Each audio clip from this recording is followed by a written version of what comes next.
For several weeks, an unprecedented wave of communication has shaken Burkina Faso. Orchestrated by imperialist forces, it aimed to sow doubts, divide the authorities, and demoralize troops engaged on the front.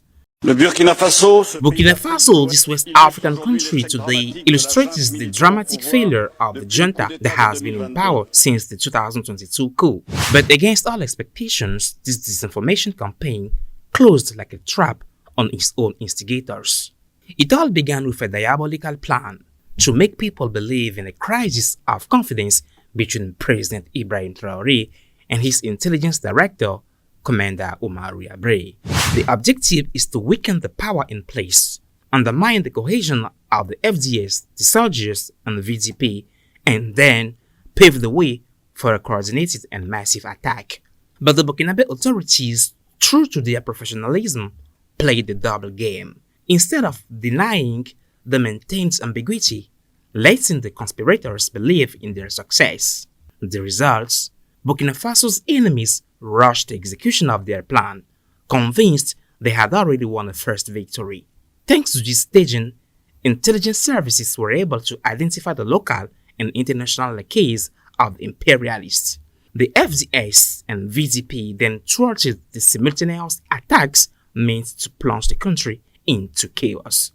The outcome: over 400 terrorists neutralized in the localities of Gaïeri, Solan, and Seba, dozens of equipment recovered, and thousands of lives saved. Le 29 juin, nos positions ont été attaquées par des assaillants. On June 29, our positions were attacked by terrorists who carried out simultaneous and coordinated attacks on several of our positions, as you precisely mentioned, in Gaïeri in the Seba region, in Solan and Seba in the Leptako region. Au Niger. Nos forces ont vaillamment réagi.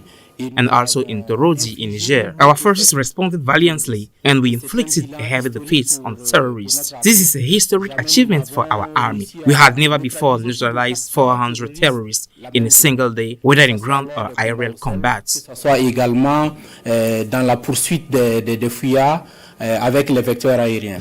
The primary targets of this communication wave suggesting a crisis at the top of the states were Commander Oumarou Yabré and President Ibrahim Traoré themselves. But the trap closed. By believing they could weaken the power, the conspirators offered the authorities the opportunity to strike a major blow.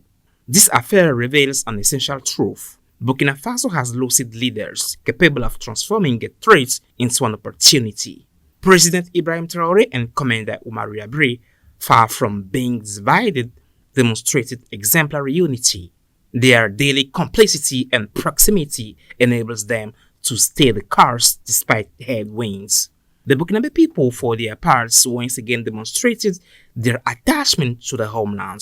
Soutenir le président Traoré, c'est donc choisir l'unité face à la division. Supporting President Ibrahim Traoré means choosing unity over division. It also means choosing action over inertia. We call on all sons and daughters of the country to remain united behind this vision so that tomorrow we can bequeath to our children a Burkina Faso that is free, dignified, and prosperous. Digne et prospère. By supporting their leaders, they contributed to thwarting plots and strengthening national sovereignty. This strategic victory sends a strong signal. Burkina Faso is no longer a playground for imperialist powers. The authorities, backed by a united people, are determined to protect their territorial integrity and build a future of dignity and prosperity. The Burkinabe people, the army, the volunteers for the defense of the homelands, and their leaders will never yield.